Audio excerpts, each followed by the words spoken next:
Welcome to the Moto Curious. We're here to increase access and inclusion in motorsports, especially motorcycling, one question and answer at a time. I'm your host, Sarah Lobkovich, and today I am transitioning from the season to the off-season. I live in the Pacific Northwest of the U.S., so we have officially entered the rainy season, the season where it is dark before 4 o'clock in the afternoon, where it's not uncommon to leave your house in the dark and arrive home in the dark.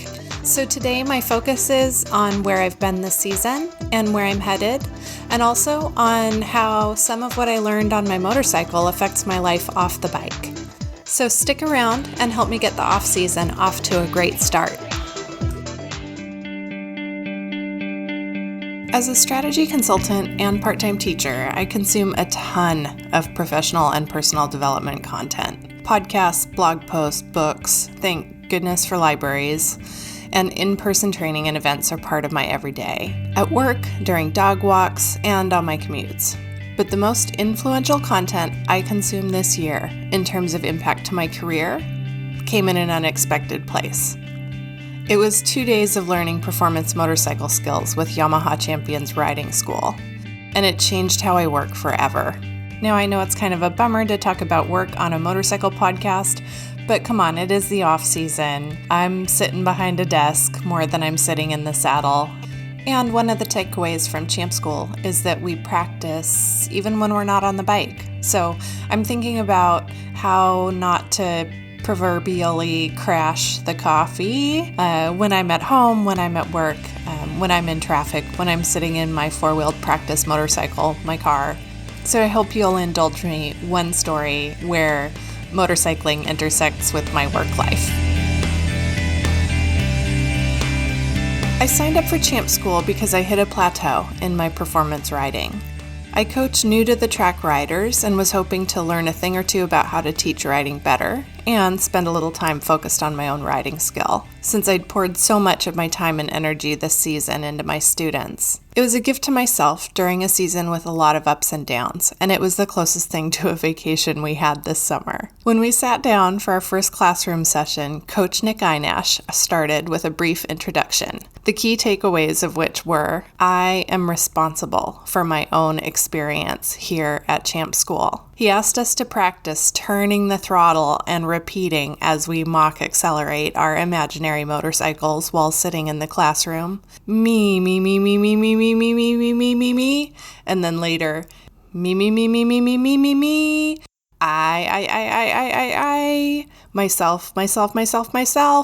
And another rule was get what you need. He had us practice jumping out of our seats, raising our hands, and saying, Coach, I have a question. Physically, literally, practicing the motion of jumping up, raising our hands, and saying those words. We had a huge mix of riders, from highly accomplished and highly skilled and really fast, to a guy who had owned his motorcycle only a few months and who did his first track day, the literal day before Champ School started. That welcome by Nick and the other coaches, highly accomplished pro riders themselves, sent me the message, you are here, so you belong here. I've been a rider for nearly 20 years in a sport where I'm the minority in more ways than one. I'm not wired for speed, I'm wired for skill.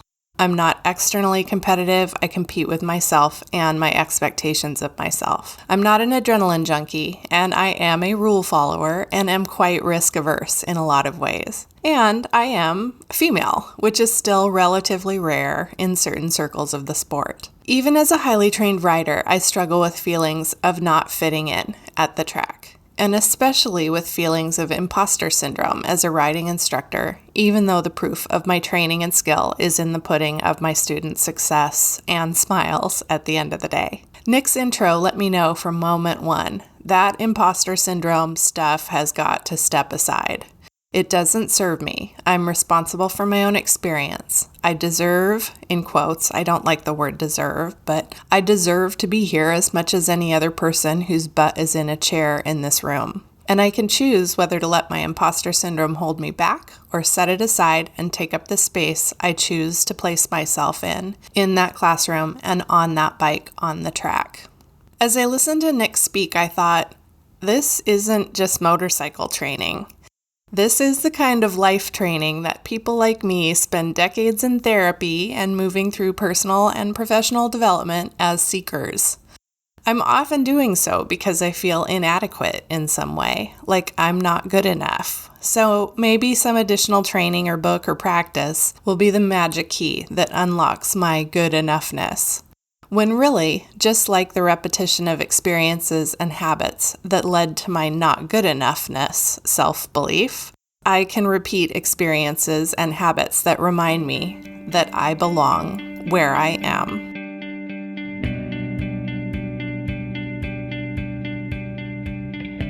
The lessons of Champ School are spelled out as a series of rules, champion habits, so expertly honed that they burrow into your head like earworms. And I've been learning and practicing them ever since Nick and the other instructors started talking on that first day of school. I didn't understand and wasn't able to apply everything I learned during those 2 days of training. At times, I couldn't keep up, physically or mentally. But the rules still got in there, and there hasn't been a day since that a champion habit hasn't popped into my head to help me guide a decision on or off the bike. And especially in my work. 2 days of riding with Champ School changed how I work in ways I could never have expected. And I just keep on learning. So here's a peek at what Champ School taught me about how to work better on and off the bike. I've got 100 points of grip to work with. On a motorcycle, this means that I'm working within certain variables: brake pressure, lean angle, throttle, heat of the tire, radius of the turn, and they have a limit. My resources are not limitless. If I'm using 50 available points by carrying lean angle, then I only have 49 available points with which to apply the throttle. If I apply 70 points of throttle, I fall over. If I'm on warm tires and the bike is straight up and down, then I have all 100 points of grip to work with in my throttle, brakes, and body position, assuming everything else is in good condition. But if I'm on cold tires, I only have maybe 70 points of grip to work with. If I'm on cold tires in the rain, maybe 60, maybe less. My resources are not limitless. At work, I have 8 hours and a certain amount of mental and emotional energy each day. And some days I start with 100 points of grip, and some days I start with 60. So I adjust my plan accordingly to make the best of the number of points I have to work with. At Champ School, we learn that we operate under the umbrella of direction. This is one of the habits that sunk in for me after we left the school, as I've practiced in my four-wheeled motorcycle, my car, and in my street riding and at work. At Champ School, we learned when approaching a corner to use our brakes until we're happy with our speed and direction. Then to keep the throttle neutral to maintain our speed until we can see the exit. When I can see the exit, when the bike has direction, then I can apply the throttle, take away lean angle, and my speed increases. As a strategy consultant, so often businesses are fighting these truths. Applying throttle headed for a blind corner, staying at maintenance throttle and giving up precious seconds of time or money, even when we have direction and can see the exit, or whacking the throttle open or slamming on the brakes in a moment of panic while carrying too much lean angle and exceeding our 100 points of grip. Sometimes those choices mean we move more slowly. We miss opportunities, we miss out on revenue than we could be. And sometimes those choices lead to a crash. I've found myself, when working with clients and on projects, focused intently on where we are in the proverbial turn. Are we going to the brakes, toward a corner, to calm our nerves, since the dynamics of the corner are unfamiliar to us? Are we in the middle of a long, sweeping turn, not yet able to spot the exit, at which point, neutral throttle, that's what's called for? Or have we gotten our eyes up? Do we see the exit? Are we in a straight line? Are we ready to apply throttle and then maximizing throttle once the bike is upright? Because the work and how we work it should match where we are in our direction journey. The next rule is go slow when it's slow. A nuance to operating under the umbrella of direction is to accept. We'll make ourselves much faster by increasing our speed on the fast parts of the track than by trying to increase our speed on the slow parts of the track. I am a hard charger at work, so it's hard for me to remember this habit in my day-to-day, even though I did have a very good lesson in it during champ school, but more on that in a sec. The fastest riders out there are slow in the slow corners. At some point in the turn, where the rider is physically turning the bike, similarly skilled riders are all riding at about the same speed, and there is a slow point. Routinely, that's a matter of physics, not courage, with a few notable late-breaking exceptions, but still. What separates the fast riders from the slower riders is the speed at which they get to the slow point of the turn, and the speed at which they can move away from the slow point of the turn. So, forcing speed in a slow part of the track is a recipe for a crash. Same thing at work. Go slow in the slow parts and increase the throttle in the fast parts. We've got much more to gain through learning and applying that habit than by repeatedly crashing, trying to go fast during a slow point. And sometimes we fall over. What matters is what we learn from it. I crashed at champ school. It was ego bruising. It was embarrassing. Internally, I had nothing but support from my fellow riders and the champ school staff. Seconds after my bike and I slid safely into the dirt of the runoff outside the track, one of my coaches was by my side. "Are you okay?" he asked. "Yes, I'm okay," I said, taking inventory of my body, my head, my extremities. "I'm fine. I'm totally fine." "What happened?" he asked. "I think I lost the rear," I said, replaying what I could see and feel as the bike slid away from me on the track. I got a ride off the track on the back seat of another coach, while one coach rode my banged up but still rolling motorcycle down to my pit. During that embarrassed feeling backseat ride of shame, I thought about the series of events that led to the bike falling over, and I knew that my crash had started 2 laps prior. It led to a loss of focus from fatigue, and then I exceeded my 100 points of grip because my body wasn't in position when I applied the throttle with too much lean angle on the exit of a slow corner where I was trying to ride a slow corner fast when I was physically and mentally tired. I'll share the whole story about tipping my bike over another time and my recovery from that. But what was so important here was I wasn't hazed, I wasn't teased, I wasn't mocked, and I wasn't shamed for being a disappointment, for letting my coaches and their incredible training down. I fell over, I didn't get hurt, and I learned a few lessons I'll never forget. So I got back on a borrowed bike, thank you, Michael, and started the day over with the next session. We're always going to experience setbacks. The biggest failure I can have as a rider is to crash and hurt someone else. The second biggest failure I can have as a rider is to crash and hurt myself. And the third biggest failure I can have as a rider is to crash when there's no injury. I experienced the third biggest failure I can have as a rider, and my recovery from that setback has not been a straight line, but I'm a better rider for what I learned through that tip over in Turn 11. The same lessons apply to work.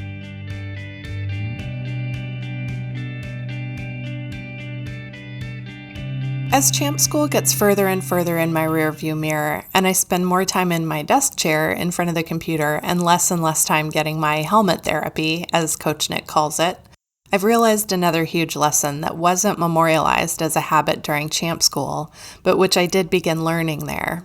As a consultant and a riding instructor, I've been working in a very caretaking way, nurturing my work, my clients, and my riding students, doing what I can to help them feel supported, set up for success, and well cared for. But beyond that, I've felt responsibility for their success or quote-unquote failure. And despite my therapist repeating the story of the butterfly needing to push its own way out of its cocoon to survive, a reminder that sometimes people have to struggle and that that's part of the process, that struggle is necessary to survival. Because of feeling all this added responsibility, I've been overworking, I've been bringing my work and my work stress home, I've been working with heaviness, not with the kind of lightness that I work with at my best. In my riding instruction, I'm supposed to teach in the morning and then cut students loose and get my own riding time and practice during the afternoon. But I spent all season feeling like I needed to help keep my students safe during the afternoon. So I spent most of each track day teaching and coaching and was rarely able to shift out of caretaker mode and into riding for myself. It is hard for me to describe to you how excellent the coaching at Champ School was. The coaching was clear, structured, the habits distilled and refined down to their very core, able to be remembered and applied in a split second. I left Champ School in awe of the quality of the coaching, and it being a very normal person and rider able to spend a couple days surrounded by extreme excellence of coaching and curriculum. And when I returned to teaching and to work, it slowly dawned on me over the last few months. I can work my work differently by building a coaching habit, by letting go of caretaking, letting go of my feelings of responsibility for my clients, staff, and students, by recognizing that I'm responsible to help them get direction and to help them have an idea of what to do once they achieve it. They're in control of the throttle, though, and it's my clients, staff, and students' jobs to make sure they get what they need from me. I have yet to make this shift from caretaking to coaching in my day job. It's not the kind of thing one can do as a 180 or overnight. But I can already see how my track coaching will be different next year. I've got the off season to develop my own coaching toolkit, and then I'll have all next year to practice and apply it. To being a resource available for my students to get what they need from me, and then to turning them loose early in the afternoon so they can, because they have to learn, struggle, and I can get some riding time of my own and shift gears and apply my coaching to myself and my own riding and hopefully have a little more fun. As recently as this week, there was another article published about how Champ School changed the author's life. When we hear someone say those words, that something changed their life, we hear it as hyperbole. But the further Champ School gets in my rearview mirror and the nearer next season gets, I can honestly say it's not hyperbole. Not only did Champ School change my riding, and not only did Champ School change my life, it also changed how I work on the track and in my day job. You can find more information about Champ School and their various programs on their website at ridelikeachampion.com and via social media. They're active on all the major channels, sharing awesome coaching content regularly. Their social media content was actually what triggered me to sign up, since I found their video explanations shared on social of things I've been trying to learn for years really easy to understand. And in case you are wondering, this story is unsolicited. I paid for Champ School out of pocket, and the only benefit I receive from sharing my story is the hope that other riders will get their butts into that classroom and learn how to ride faster, safer, so that we can reduce the risk of riding on the track and on the street. That's it for today's episode of The Moto Curious. I just want to give a huge thank you to Coach Nick, Kyle, Chris, and Michael, and Keith and the crew at Champ School headquarters for all of your hard work and the good you do in our world and in the sport. I can't wait to see you all next year.